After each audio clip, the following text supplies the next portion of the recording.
Greetings and salutations, and if you're seeing this on screen now, it means I got my Switch hooked back up to my system, and I've got it re-upped for more back to Nintendo's service, which means I can start doing the actual Pokemon battling that I said I was going to do a couple of videos ago, that I said I wanted to get back into, and then I can actually battle viewers.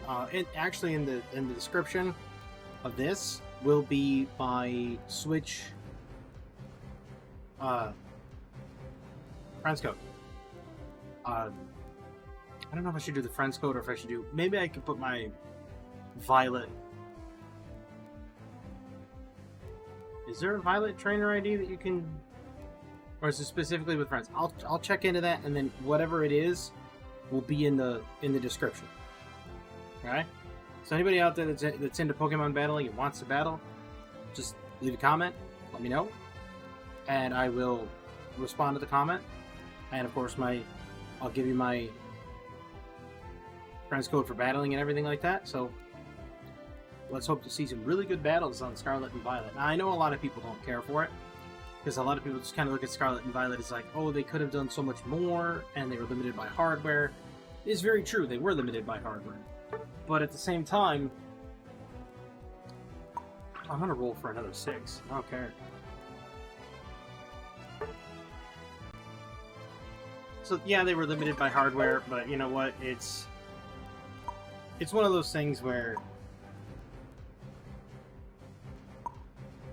limitations do cause problems in that regard of you hate to see it. Know what I mean? Like, you don't want to see people have hardware limitations. You don't want to see all that stuff happen. And yet, at the same time, actually, I need to know what I'm doing for that Empoleon thing. What's my challenge here? Supporter, which is easy, or Metagross. I don't have Metagross. So it looks like I'm playing Supporter. Coming to the event today. So, Mega Lucario.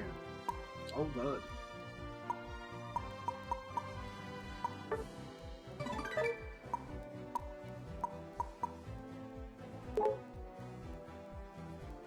Oh yeah, and I got another background. I wonder if it's animated.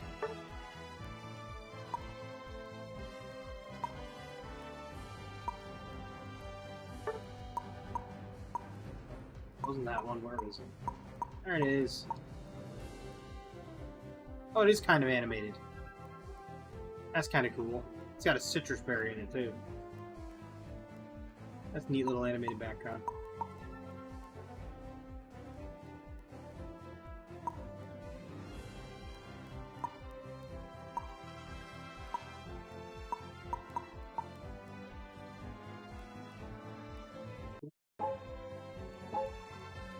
Sure, we'll do that.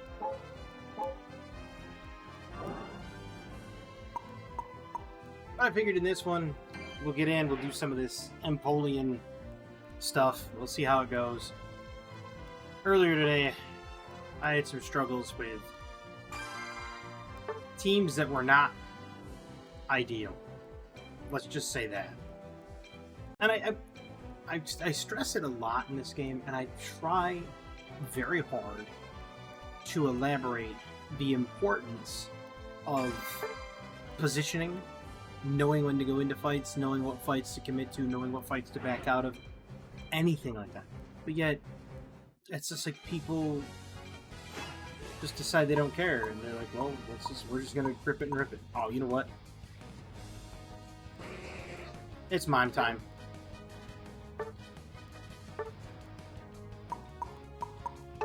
Fine, I'll go top path, I don't care.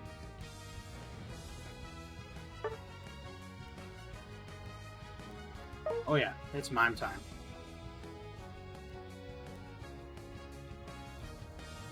Now the fun part about Mr. Mime is he can be a complete and utter menace if in the right hands. It also depends on the enemy team, right? So like if the enemy team is a lot of dive heroes, Leafeon, Meowscarada, Zoroark, Zeraora, but they have a lot of dive heroes, kind of like Absol.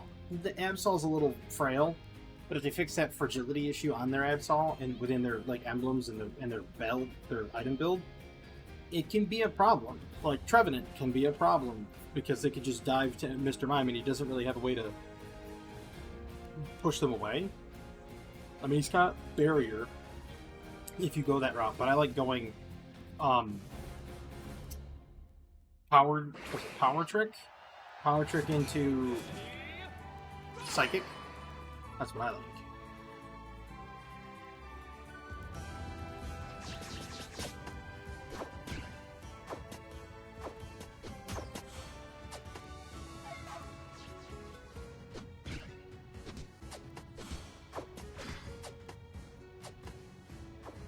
It's better if he gets all the farm anyway, because just reasons.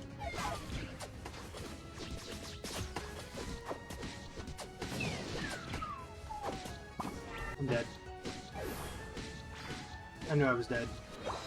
So is he.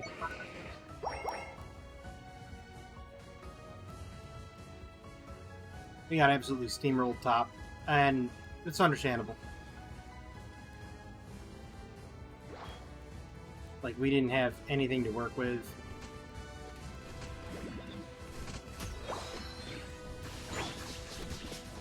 I'm dead. That's what I'm saying. And our middle just came top and died. It's not looking good.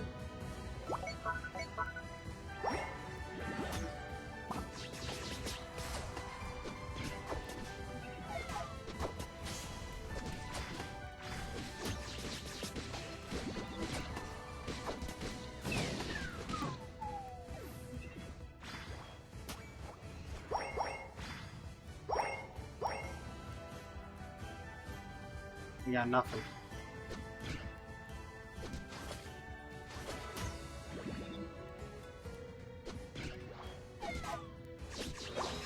I did not want that kill. He could have had it.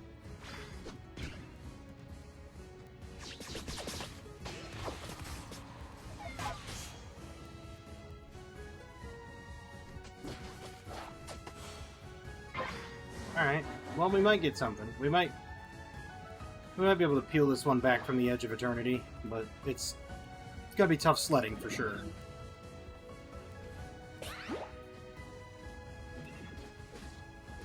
What are you doing?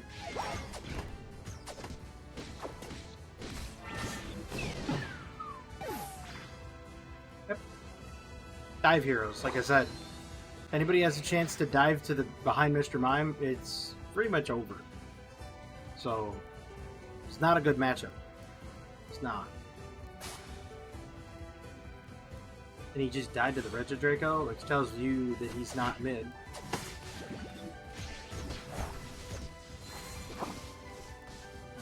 Now he is. Or he is mid.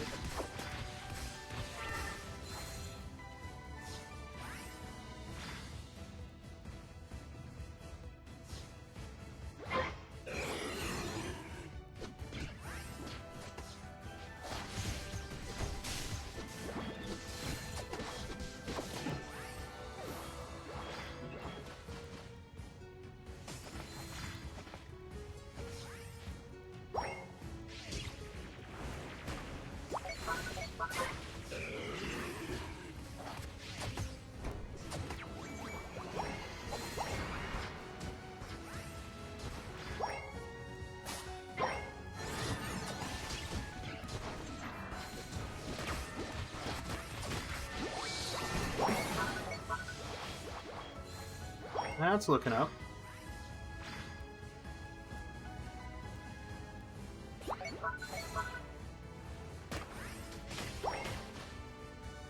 That was just terrible.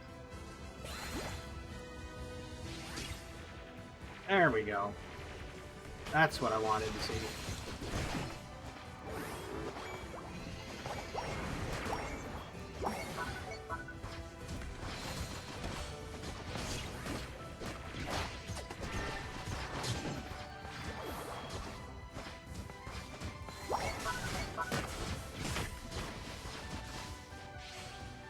Oops. Come on, Garchomp. You know you want to. You know you want to. Come get some. You know you want to.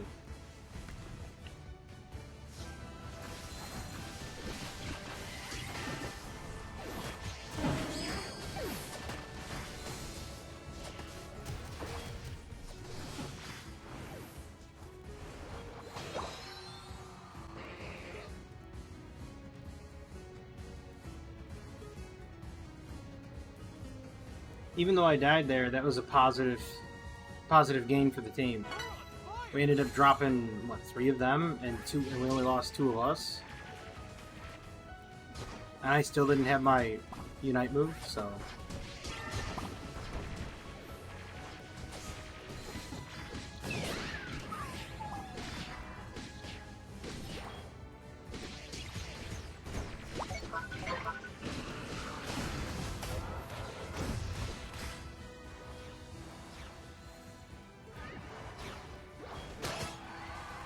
For me.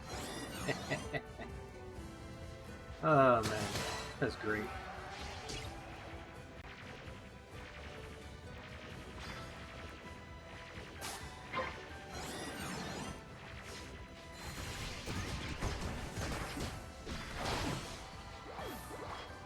That power swap is not something to be trifled with. It really isn't.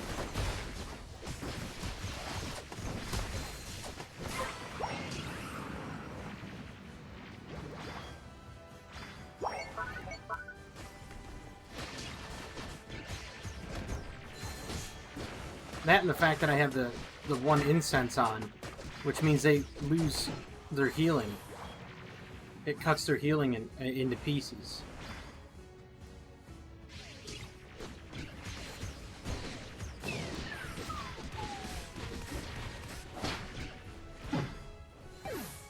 Doing what I can.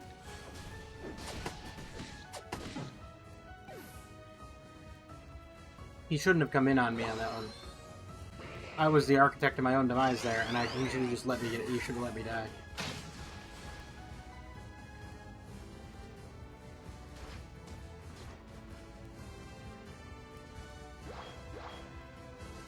Nine times out of 10, Mr. Mime can handle his own in a one-on-one conflict. Because once you start doing power swap, they can't, like, you're robbing them of their strength, and you're using it against them. And nothing they do, and it also heals you while you wait, like, while you're standing there.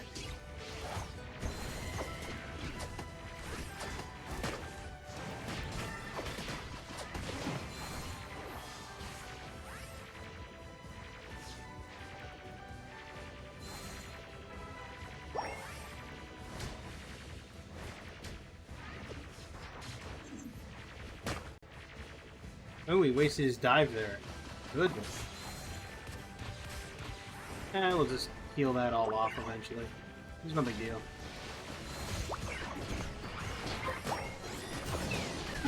See what I mean? He puts me out of position and immediately I'm dead. Goes in and he just drags me back.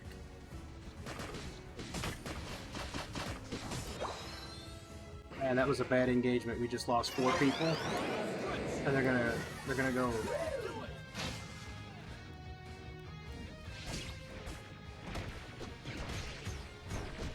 Don't worry about me, go worry about the middle. There's nothing he can do. He is doomed to death.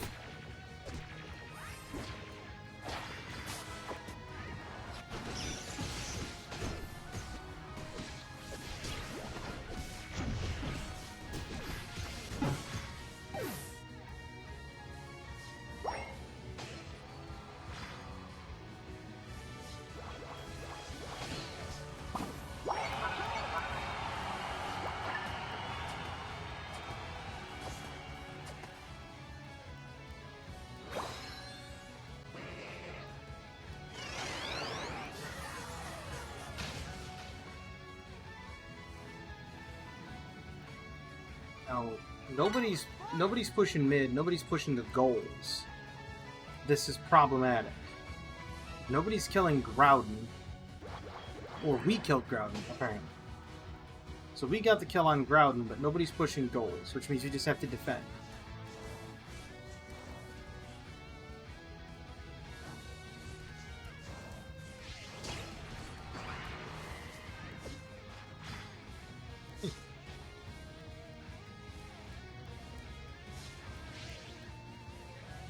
fine.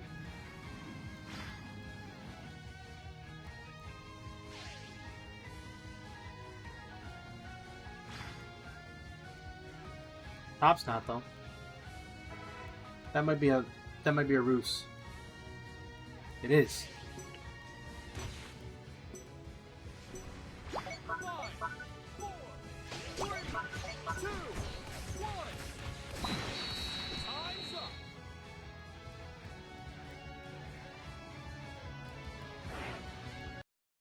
That was a close one. That one literally came down to if Suicune had actually finished the capture. If we hadn't snaked Groudon there and gotten that kill, we'd have lost. And then it boiled down to defense. But that was going very poorly for me as a Mr. Mime.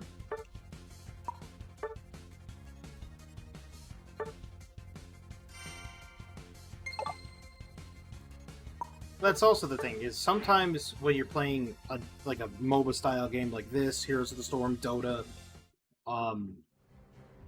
pretty much any sort of multiplayer online battle arena,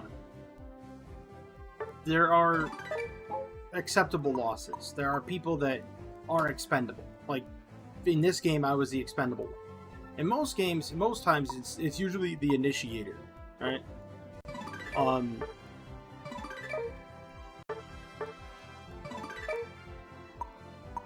I don't know if you'd call them a tank, but they're the initiator in most games. Like in Dota, you, it's not Portkey. What is it called? Portkey was the Heroes of Newerth variety.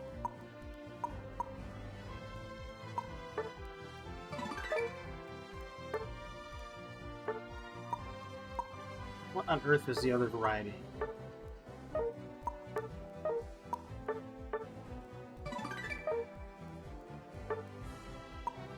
I can't remember it. You know what I mean, though. It's the one where you teleport a short distance and you're on top of the target. The initiators that use that item, they're usually the ones that will end up dying in a conflict between teams. So, knowing that, another supporter or Chandelure. I don't have Chandelure. Looks like I'm playing support again.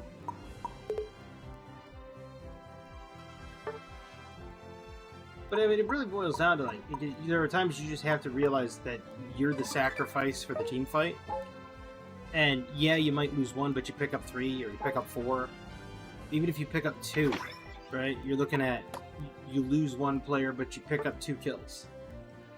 It kind of balances out, especially if you're the lowest level and the opponent's not getting that much experience. Then, yeah, it really pays off. Because then you're going out there and just throwing yourself under the bus, and your team just steamrolls the opponent. It's worth it. I mean, it's totally worth it at that point. And there have been times where I knowingly do that. Like, I sit there and I think to myself, oh, okay, let's take a look at the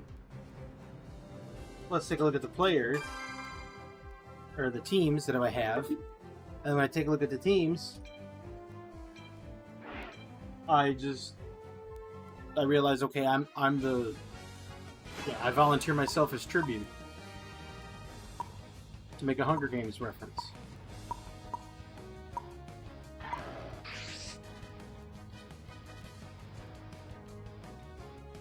Yeah, I'm doing it.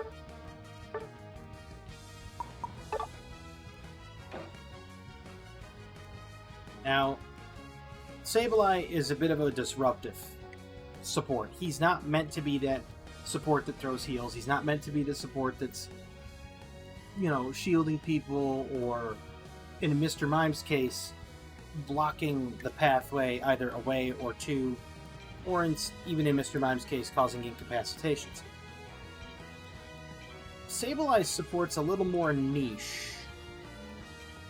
Sableye's supporting style is he goes around, knocks points off of people, and then makes sure that they can't score. That's it. He also has Confuse Red, so that can be whatever you want it to be.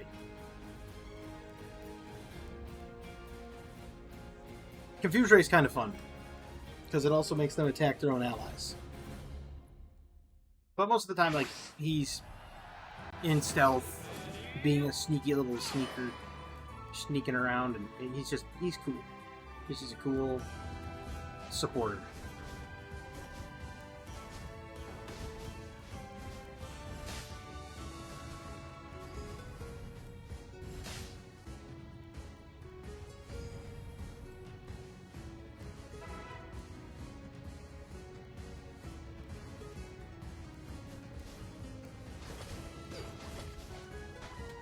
Okay, which tells me there's people there.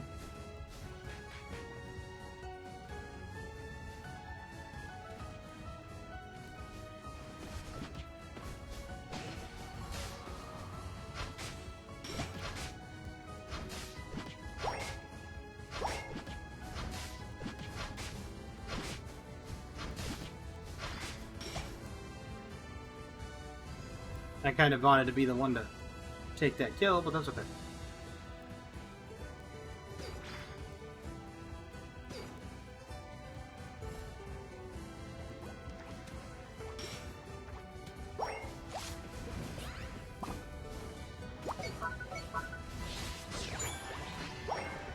Haha. You dropped one.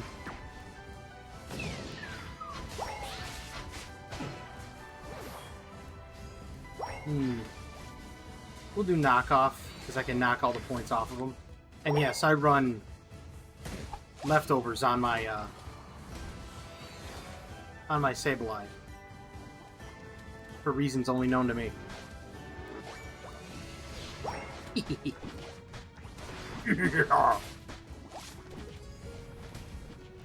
like an old meme.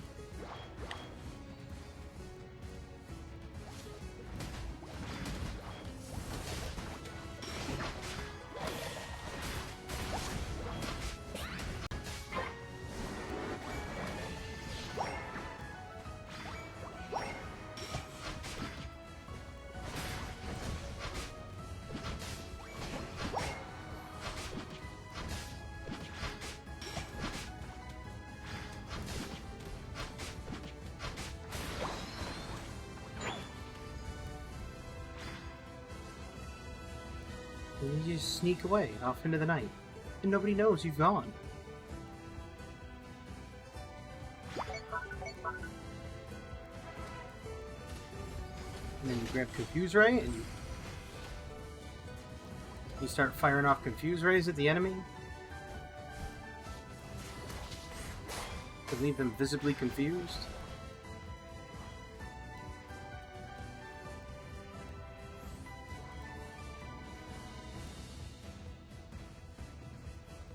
While still trying to scout out.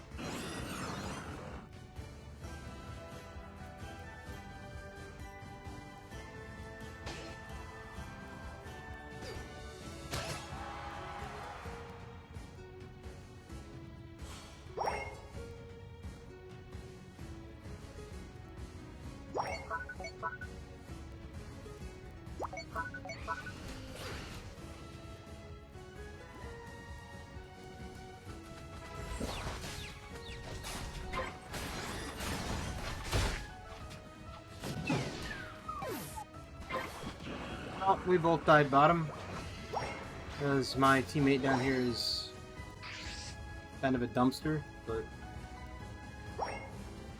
And we lost our goal. There it goes.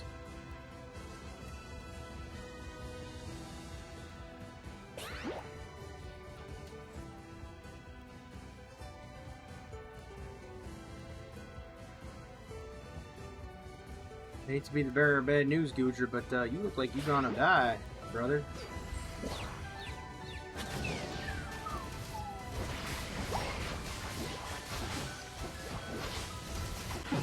And I'm dead.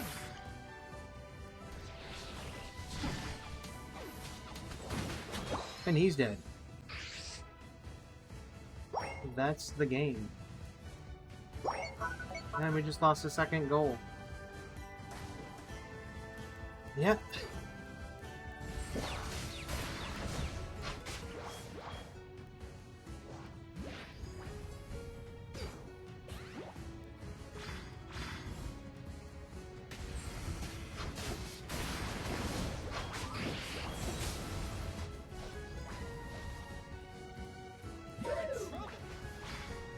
No kidding.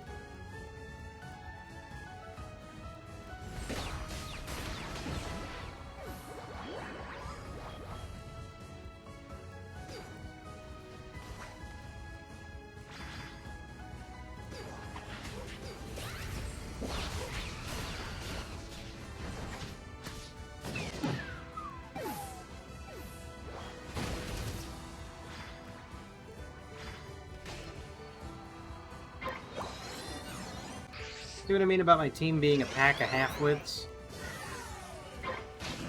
Like, they should have known that he was going to dive to the back and come after me. It's like, but where was the support for your support? Non-existent.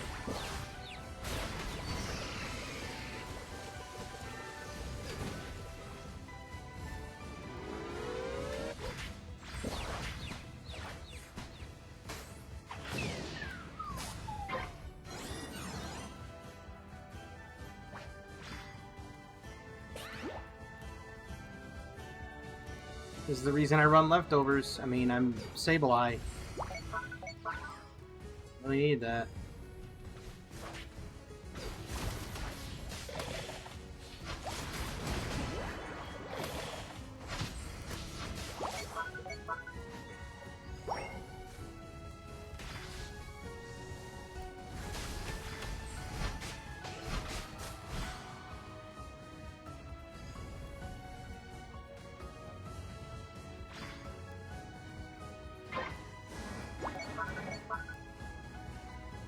Alright, we really need to... Don't worry about killing that. We need to worry about winning the game.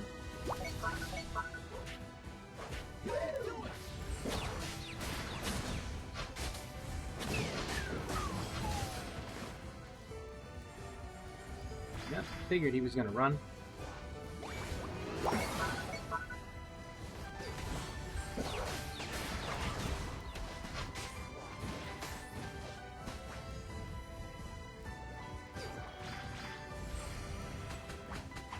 And a bit.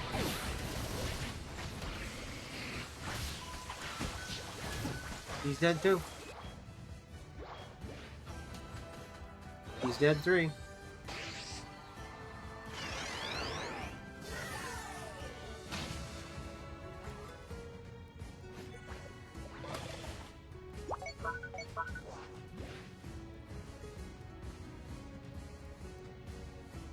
You have to scout, though. You have to use Sableye as a scout. Yeah, it sucks, because you're basically putting yourself in harm's way.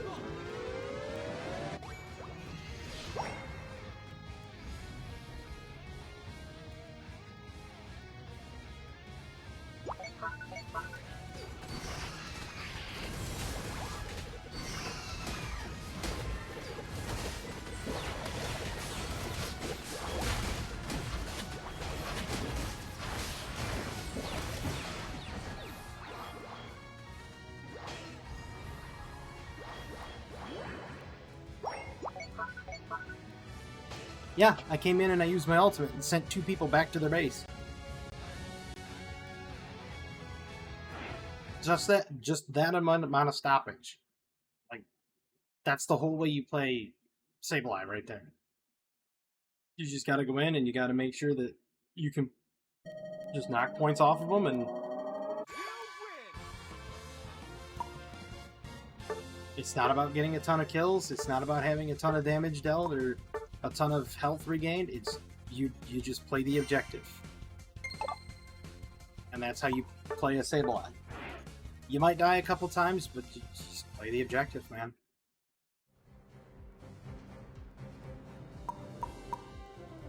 It's not a glorious life. It really isn't. It's one of those things where you do it and you're like, what does my life come to, right? Like, look at me, I can't believe I'm playing second banana fiddle for all these people. But at the same time,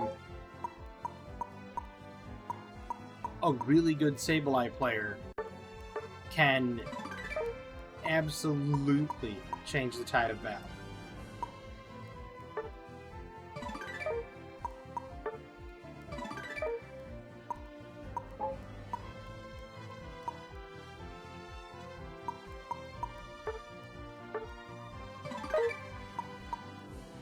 Of course, you're going to have those people that are saying things like, well, anybody could do that. Like, you know, you could say that about any Pokemon on Unite. No, not really. Like, a great Greninja is still limited by his initiator, right? So you could play Greninja, you could be like one of the world's best Greninjas, but you can't initiate on a fight, pick off 2 to 3 people, and then get out of the fight. Chances of that happening slim to none. I think you're gonna have like a better chance of getting struck by lightning while winning the lottery. It's that minimal. But being able to do that in terms of, you could tell a good player from a great player is kind of what I'm getting at. A great player of Sableye, he'll go out and he'll score. He'll score some points. He'll constantly be putting stealth pressure on the opponent's gates. They were defending really well. This is why I couldn't do that. This is why I couldn't just grab up points, go and score while they're busy trying to do a team fight. And then you have those other Sableyes that when they come into a fight, like the one we saw at the Groudon mid there, putting the ultimate down, which causes their team that are looking at in my direction to freeze ever so slightly and start to port back to base. That freezing effect that they cannot stop stops them from being able to act and interact with players as they are. Wow, like, I believe the enemy Gyarados did get sent back to base. Forcing them back to base in a big group fight like that, huge play. And if you have a good Sableye player, like a really great Sableye player, he'll get 4 out of the 5, and he'll send them back, which then tilts it completely in your favor.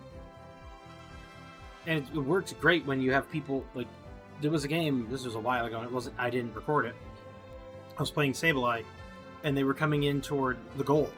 This was after the Rayquaza kill, after the Groudon kill. It was back to when it was Rayquaza. And they were coming in, and I just hit them with a flash. Just like that. And I caught all 5. And they all got ported back to base. By the time they got back toward my base, we already had full defenders waiting, and the game was nearly over. I think they managed to score 100 points. We still won, and we ended up winning by like 30-something points. But the point is I saved the game by freezing them all and sending them back to base. It set them back, even though they had won the Rayquaza. They were like, oh, we'll just steamroll. Well, I died early in the Rayquaza fight, and when I came back, I'll just wait for it. I figured the team was all going to push one way. They did. That's how it is. Nevertheless, you know, that's how it goes. A lot of the games will go like that. They'll either be lopsided, or they will be really well balanced and really well played. I was just lucky enough to have one where we ended up winning both games. I didn't think I was going to win the Mr. Mime one at all.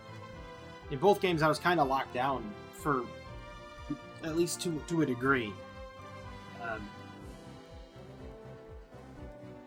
I think if you get an ideal match, you won't get to see that.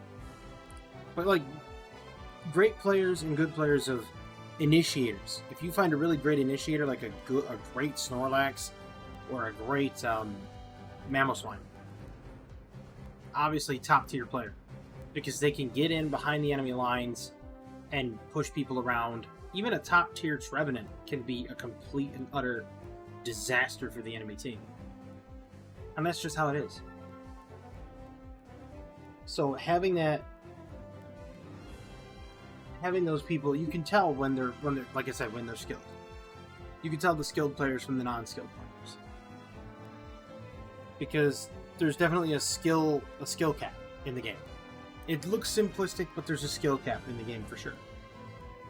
But most of it's just knowledge of the map, knowledge of how the encounters go, knowledge of what you can do, what your limitations are. Yeah, that's pretty much it. But I hope you enjoyed this video. I'm glad to be back to play on my Switch, because now I can actually do I could do competitive battling with viewers if they would wish. I know that a lot of people do like to do. I know a lot of people like competitive Pokemon battles. A lot of people like Pokemon Showdown, and I don't care for Showdown.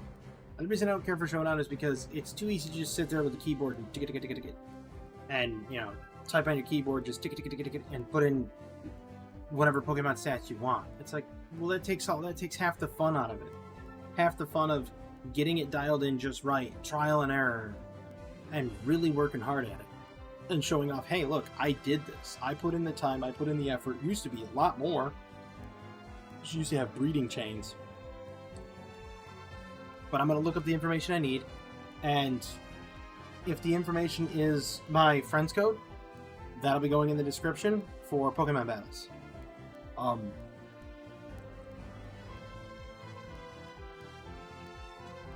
Otherwise, I hope you enjoyed the video. I did. I had a great time. I always have a great time playing this game.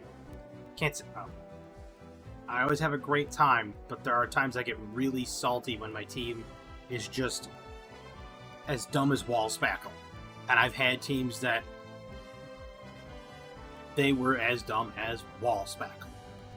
Like a tub of the DAP Wallspackle. Not even the whipped kind that's like easy to spread. No, I'm talking like the dense Wallspackle that you give yourself a hernia lifting because you're spackling overhead. That Wallspackle. That's how dense they were. Yeah, I've had teams like that. And when I get those teams, I get a little salty. Because it's like, they should know by now. The game's been out quite a few years. They should have enough knowledge to figure it out. Other than that, I always have a great time playing this game. I hope you had a great time in watching it. I hope you enjoyed it.